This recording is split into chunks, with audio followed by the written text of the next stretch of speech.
ইফতারির আগে যে দোয়া ওইটা আল্লাহ ফিরায় না। ইফতারি করার আগ মুহূর্তে আমরা যে পেঁয়াজু, আলুর চপ, বেগুনি, হ্যাঁ এগুলো খান আপনারা?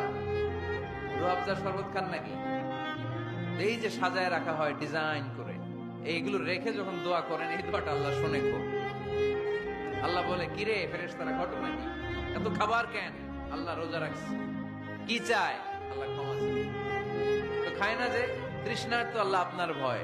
আমারা দেখছে না, আল্লাহ আপনারা দেখেন, জান্নাত দেখেন, আমার জাহান্নাম দেখেছে আল্লাহ কিন্তু জানে, তারপরে ফেরেশতাদের মুখ থেকে বের করা হবে। সুবহানাল্লাহ পড়েন। আমার জাহান্নাম দেখেছি কিনা বলো?